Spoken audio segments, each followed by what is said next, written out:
मेरे प्यारे देशवासियों, बहुत ही निकट भविष्य में महान समाज सुधारक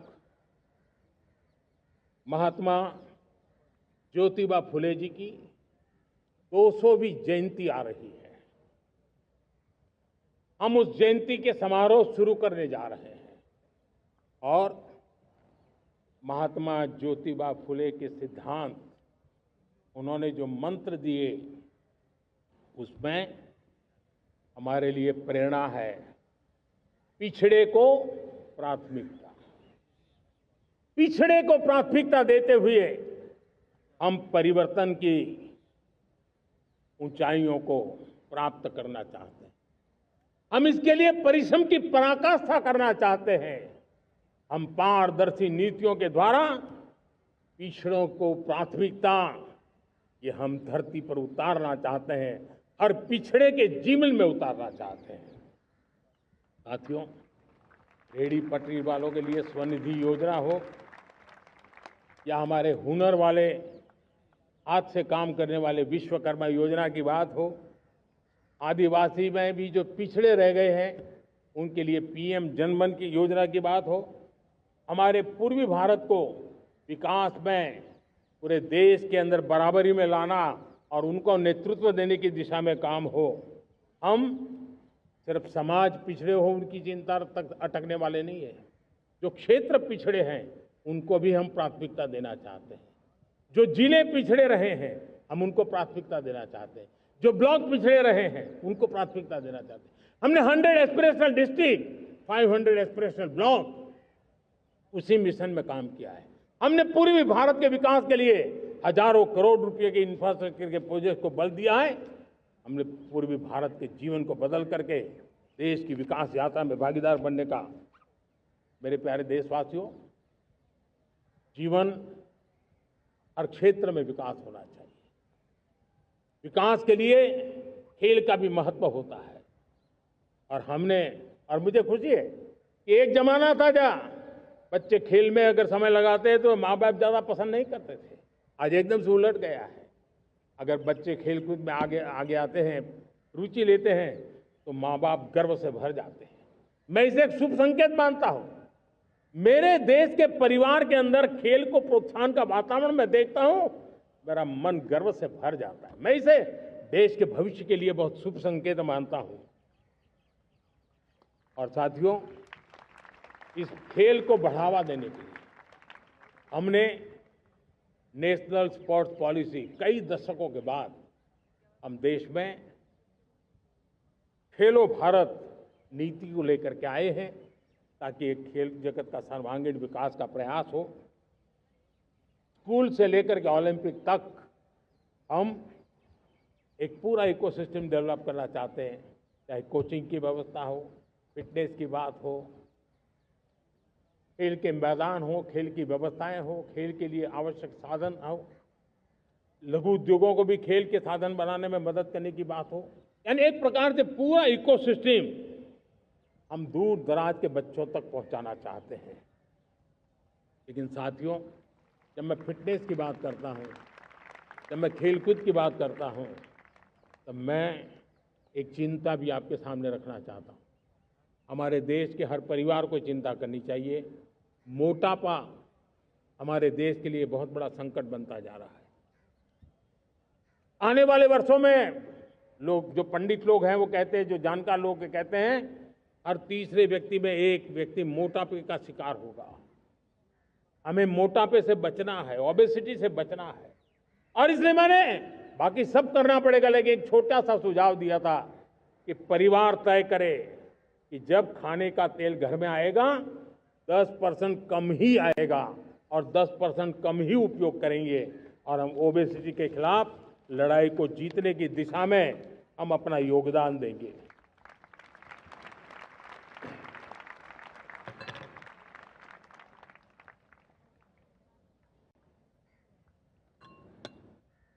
मेरे प्यारे देशवासियों, हमारा देश भाग्यवान है।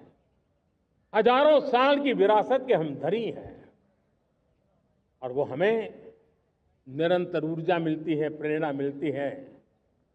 त्याग और तपस्या की राह मिलती है। आज गुरु तेग बहादुर यह वर्ष गुरु तेग बहादुर जी का 350वां शहीदी वर्ष है।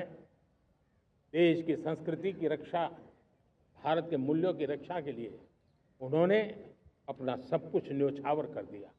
मैं आज उनको नमन करता हूं। साथियों, हमारी संस्कृति की ताकत हमारी विविधता है।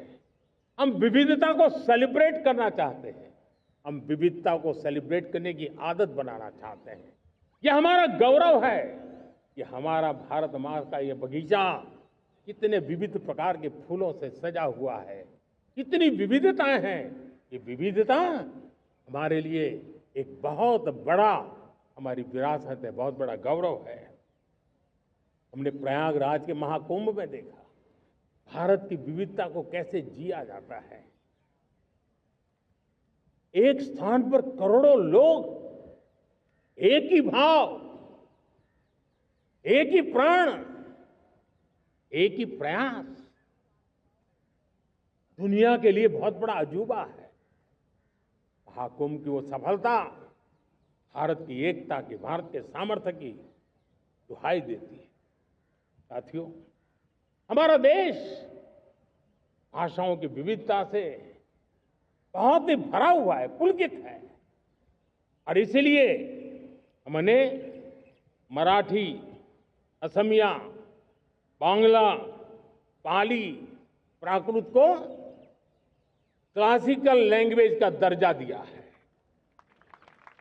और मेरा मत है, हमारी भाषाएं जितनी विकसित होगी, हमारी सभी भाषाएं जितनी समृद्ध होगी, हमारे नॉलेज के सिस्टम को भी उतना ही बल मिलने वाला है।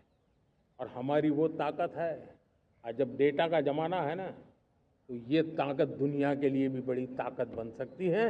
इतना सामर्थ्य हमारी लैंग्वेज में। हमें हमारी सभी भाषाओं पर गर्व होना चाहिए। हमारी सभी भाषाओं के विकास के लिए हर किसी ने बनते हुए प्रयास करना चाहिए।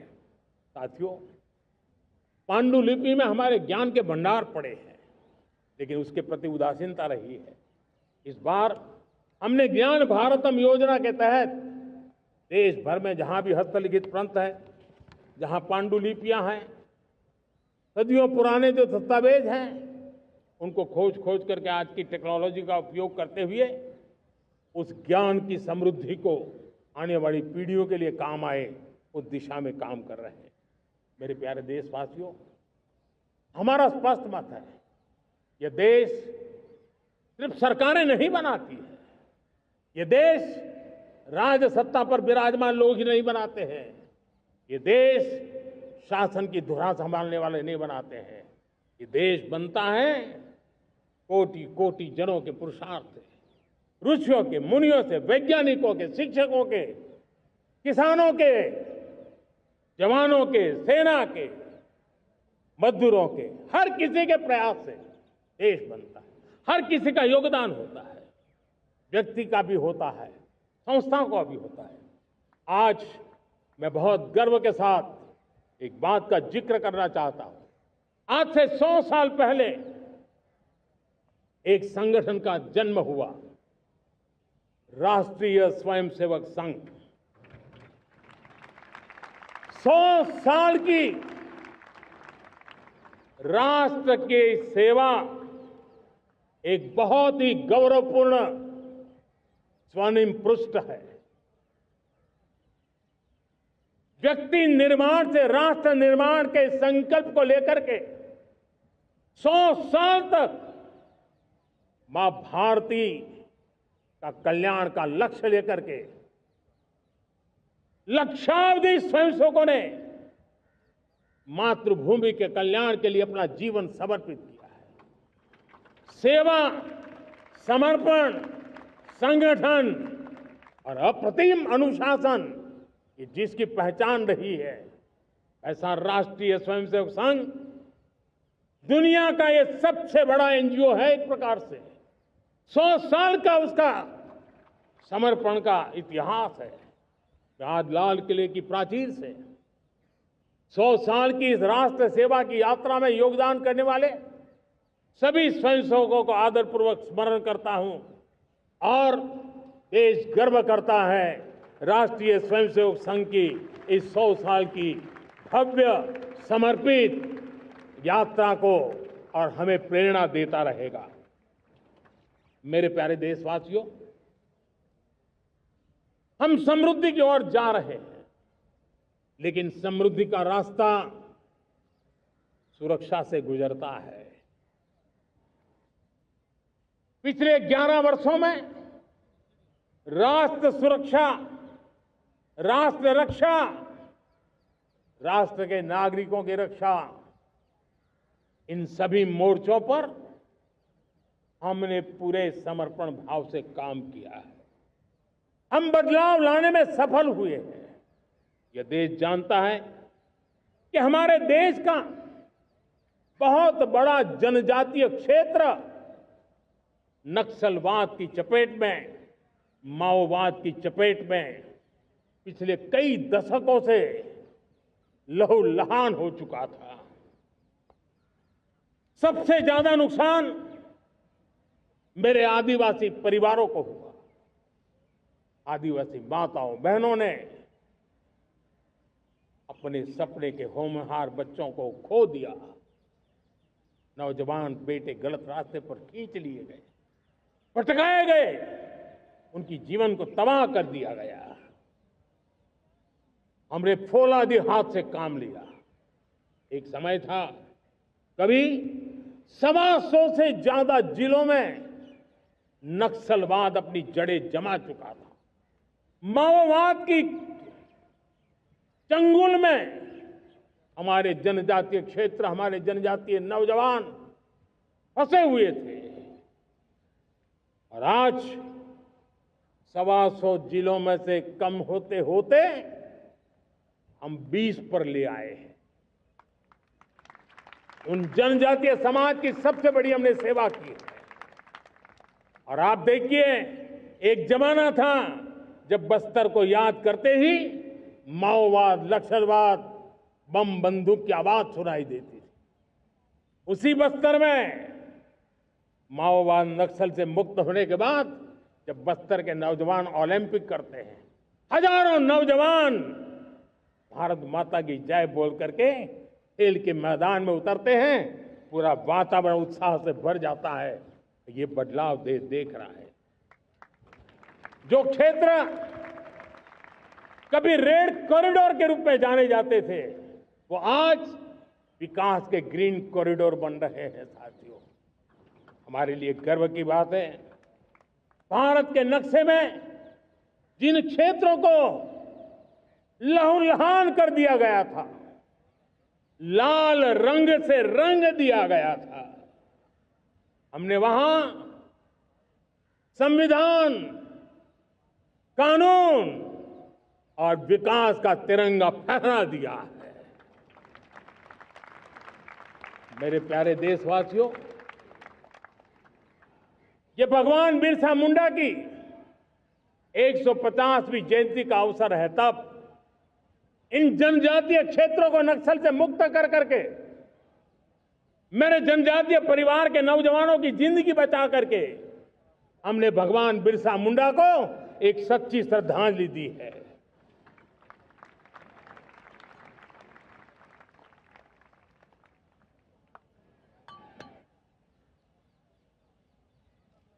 मेरे प्यारे देशवासियों,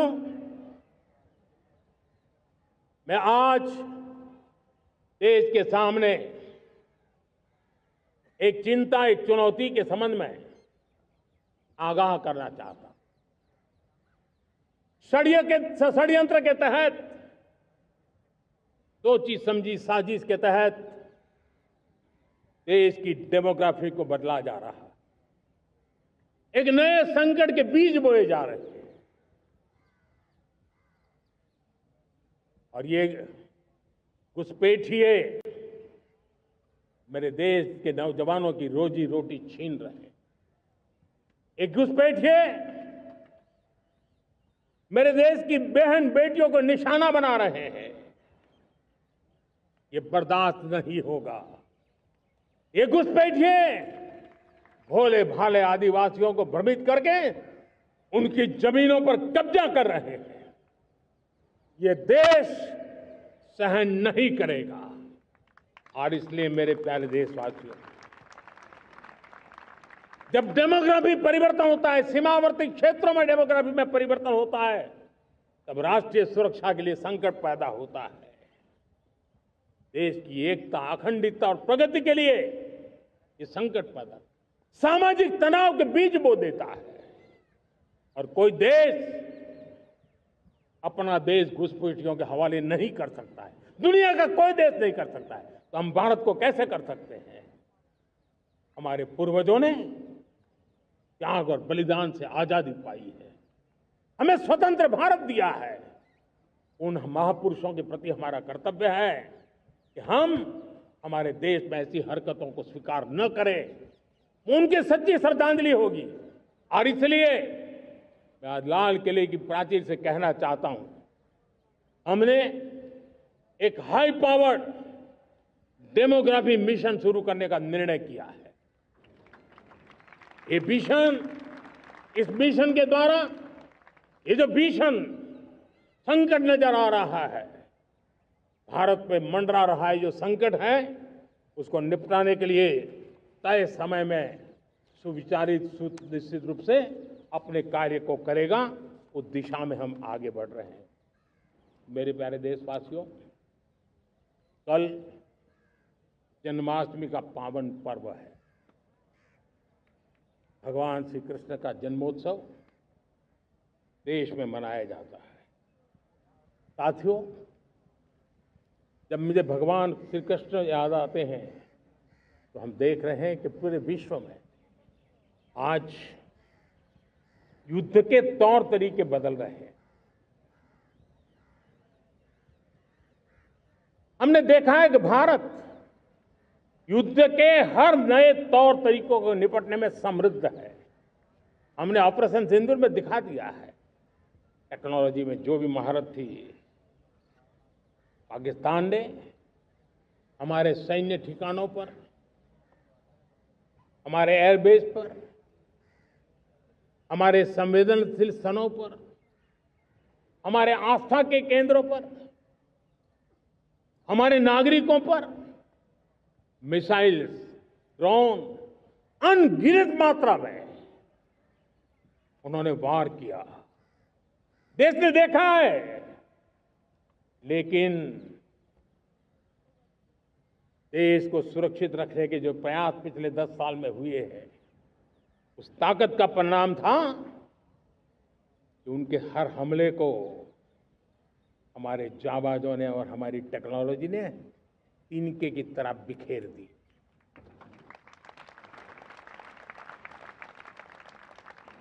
रत्ती भर नुकसान नहीं कर पाए। और इसलिए जब युद्ध के मैदान में टेक्नोलॉजी का विस्तार हो रहा है, टेक्नोलॉजी हावी हो रही है, तब राष्ट्र की रक्षा के लिए, देश के नागरिकों की सुरक्षा के लिए हमें भी, हमने जो आज महारत पाई है, वो महारत का और विस्तार करने की जरूरत है। हमने आज जो महारत पाई है, उसको लगातार अपग्रेडेड करते रहने की आवश्यकता है। और इसलिए साथियों, मैंने एक संकल्प लिया है, मुझे आपके आशीर्वाद चाहिए, कोटि कोटि देशवासियों के आशीर्वाद चाहिए। क्योंकि समृद्धि कितनी ही क्यों न हो, अगर सुरक्षा के प्रति उदासीनता बरतते हैं तो समृद्धि भी किसी काम की नहीं रहती। और इसलिए सुरक्षा का महत्व बहुत बड़ा है। और इसलिए मैं आज लाल किले की प्राचीर से कह रहा हूं, आने वाले 10 साल में 2035 तक राष्ट्र के सभी महत्वपूर्ण स्थलों, जिनमें सामरिक के साथ साथ सिविलियन क्षेत्र भी शामिल है, जैसे अस्पताल हो, रेलवे हो, जो भी आस्था के केंद्र हो, उन्हें टेक्नोलॉजी के नए प्लेटफॉर्म द्वारा पूरी तरह सुरक्षा का कवच दिया जाएगा। ये सुरक्षा का कवच लगातार विस्तार होता जाए, देश का हर नागरिक सुरक्षित महसूस करे। किसी भी प्रकार की टेक्नोलॉजी हम पर वार करने आ जाए, हमारी टेक्नोलॉजी उससे बेहतर सिद्ध हो। और इसलिए आने वाले 10 साल 2035 तक मैं ये राष्ट्रीय सुरक्षा कवच का विस्तार करना चाहता हूं, मजबूती देना चाहता हूं, आधुनिक बनाना चाहता हूं। और इसलिए भगवान श्री कृष्ण से प्रेरणा पाकर के हमने श्री कृष्ण का जो सुदर्शन चक्र था, उस सुदर्शन चक्र की राह को चुना है। आप में से बहुत लोगों को याद होगा, जब महाभारत की लड़ाई चल रही थी, श्री कृष्ण ने अपने सुदर्शन चक्र से सूर्य के प्रकाश को रोक दिया था और दिन में ही अंधेरा कर दिया था। सूर्य प्रकाश को सुदर्शन चक्र से रोक दिया था। और तब अर्जुन ने जो शपथ ली थी जयद्रथ का वध करने की, उस प्रतिज्ञा को अर्जुन पूर्ण कर पाए थे। वो सुदर्शन चक्र के पराक्रम और रणनीति का परिणाम था। अब देश सुदर्शन चक्र मिशन लॉन्च करेगा।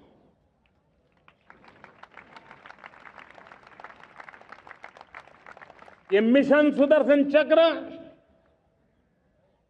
एक पावरफुल वेपन सिस्टम दुश्मन के हमले को न्यूट्रलाइज तो करेगा ही करेगा, लेकिन कई गुना ज्यादा दुश्मन पर हिट बैक करेगा।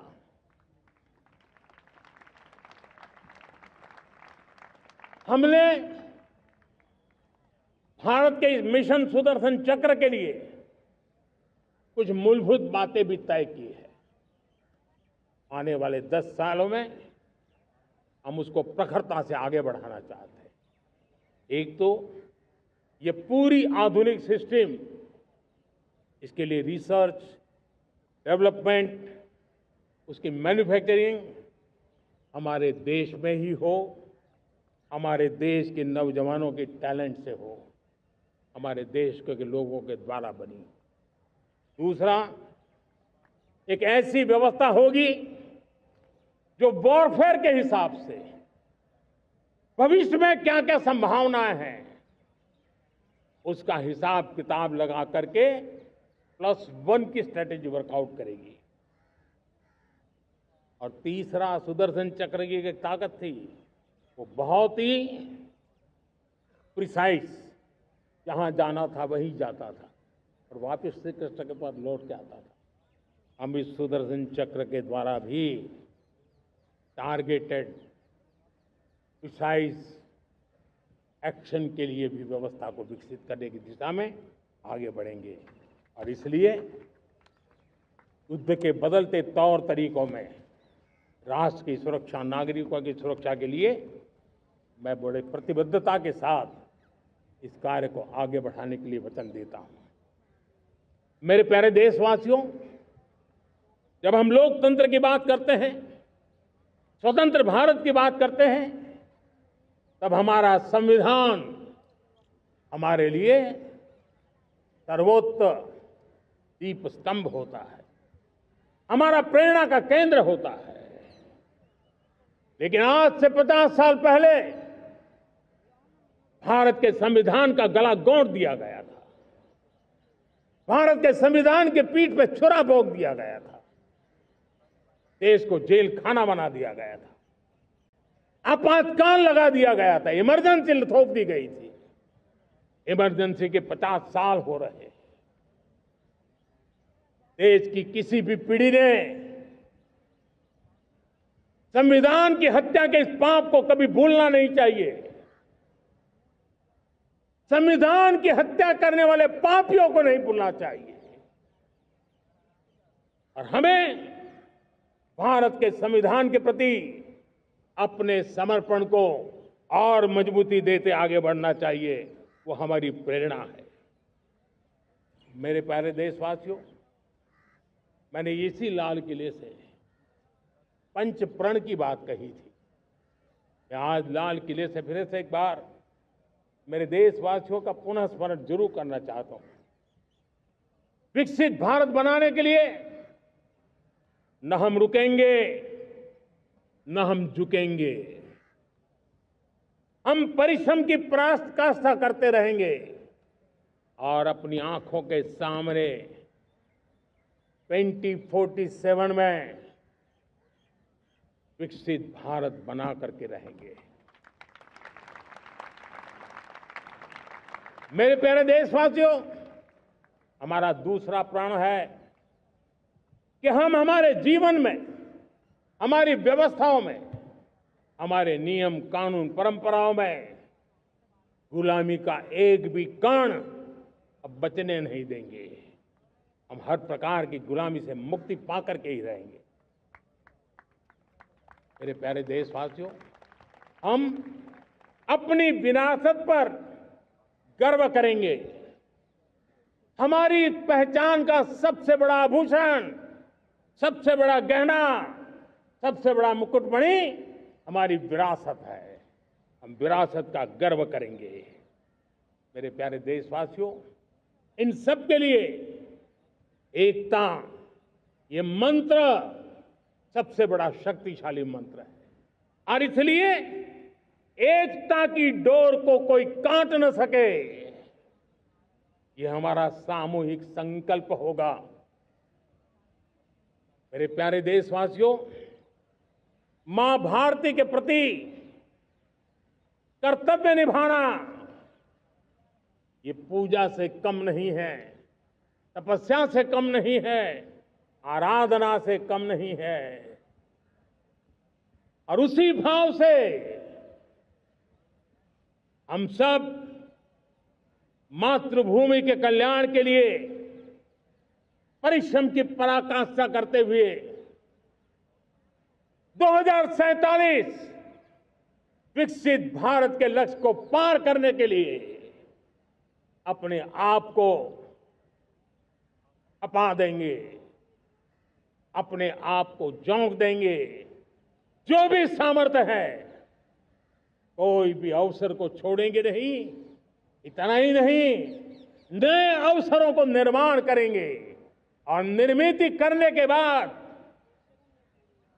हम 140 करोड़ देशवासियों के सामर्थ्य से आगे बढ़ते ही रहेंगे, बढ़ते ही रहेंगे, बढ़ते ही रहेंगे।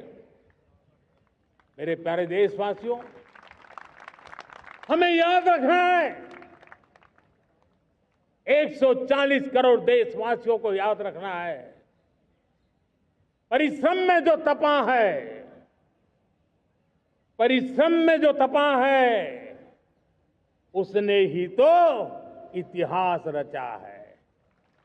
परिश्रम में जो तपा है, उसने ही तो इतिहास रचा है।